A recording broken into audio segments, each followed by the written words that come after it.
오늘의 말씀은 룻기 4장 13절부터 17절까지입니다.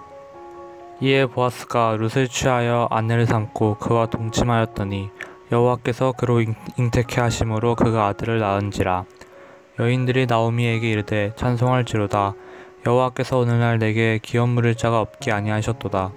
이 아이의 이름이 이스라엘 중에 유명하게 되기를 원하노라. 이는 내 생명의 회복자며 내 노년의 봉양자라. 곧 너를 사랑하며 7 아들보다 귀한 자부가 낳은 자로다. 나오미가 아기를 취하여 품에 품고 그의 양육자가 되니 그 이웃 여인들이 그에게 이름을 주되 나오미가 아들을 낳았다 하여 그 이름을 오벳이라 하였는데 그는 다윗의 아비인 이새의 아비였더라. 아멘. 나오미의 인생을 보고 그의 이웃들에게서는 찬송이 터져 나옵니다. 오늘 말씀 14절에서는 보아스와 룻 사이에 낳은 아들을 보고 찬송할지로다 라고 선포하죠. 이 아이는 하나님이 일하시는 모습을 잘 보여주는데요. 하나님께서는 이 아이를 어떤 의미로 주셨기에 사람들은 하나님께 찬송을 하고 있는 것일까요?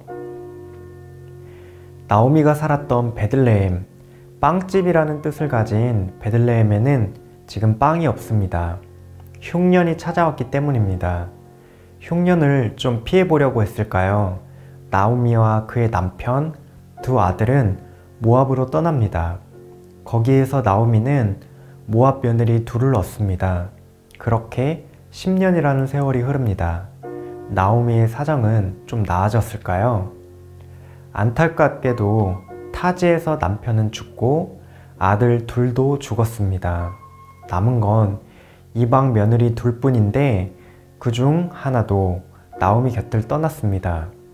나오미의 인생은 그야말로 텅 비었습니다. 텅 빈 인생이 되어 나오미는 베들레헴으로 다시 돌아옵니다. 무엇으로도 나오미의 인생을 채울 수 없습니다. 나오미는 1장 21절에서 이렇게 말합니다. 내가 풍족하게 나갔더니 여호와께서 내게 비어 돌아오게 하셨느니라. 여호와께서 나를 징벌하셨고 전능자가 나를 괴롭게 하셨거늘 너희가 어찌 나를 나오미라 부르느냐 하니라. 나오미는 무력한 자기 인생을 두고 이렇게 비탄에 빠져 있습니다. 인간의 어떤 노력으로도 채울 수 없어 보입니다. 심지어 하나님도 자신의 인생을 버린 것 같은 그런 기분이 드나 봅니다. 그 인생을 구원할 실마리는 오직 하나님이 아니고서는 없어 보입니다. 하나님은 나오미를 바라보시며 무엇을 하고 계셨을까요? 오늘 본문 14절을 함께 다시 읽어보겠습니다. 찬송할지로다. 여호와께서 오늘 내게 기업 모를 자가 없게 하지 아니하셨도다. 이 아이의 이름이 이스라엘 중에 유명하게 되기를 원하노라. 나오미가 다 이해할 수 없는 고통의 순간에도 하나님은 나오미를 위해 기업 모를 자를 준비하셨습니다. 여기서 기업 모를 자라는 표현이 아주 독특합니다. 이 표현은 고엘이라는 히브리어입니다. 레위기 규정을 따라서 본래 기업의 권리를 대신 주장하는 것, 그리고 그래서 그 대를 이어주는 것, 때로는 대신 복수해주는 것을 뜻합니다. 다시 말하면 죄와 잘못으로 고통이나 고난의 상황에 처한 가까운 친족들의 문제를 해결해주기 위해서 대신 그 어떤 값을 지불해주는 제도입니다. 이사야서를 비롯한 다른 구약 성경에서는 빈번히 이 단어를 사용하여 하나님은 고엘이시다, 하나님은 구속자이시다 라고 표현합니다. 하나님은 노년의 텅 빈 인생 나오미에게 한 아이를 보내주십니다. 고엘, 구속자가 끊이지 않게 하셨습니다. 하나님은 보아스와 룻을 통해 기업 모를 구속자를 준비시켜 주셨습니다.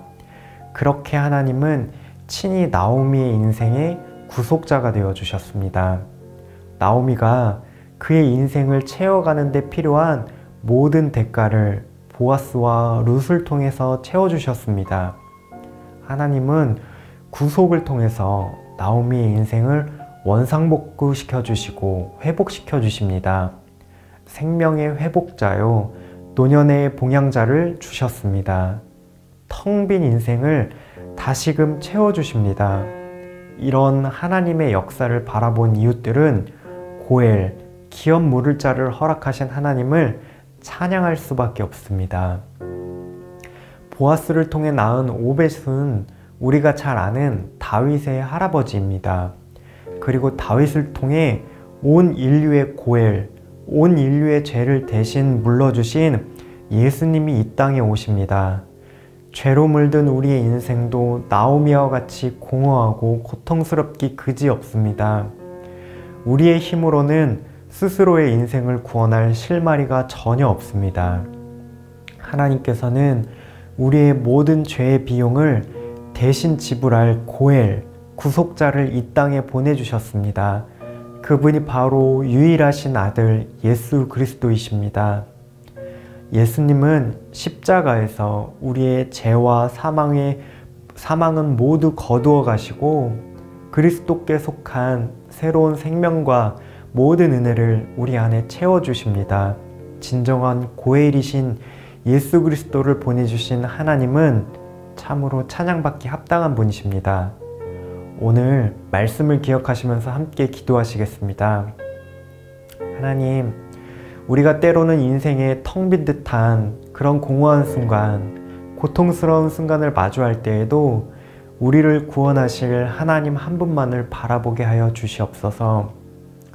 우리의 죄와 사망과 고통의 대가를 대신 지불하기 위해 유일하신 아들 예수님을 보내주신 하나님의 은혜를 날마다 찬양하게 하여 주시옵소서.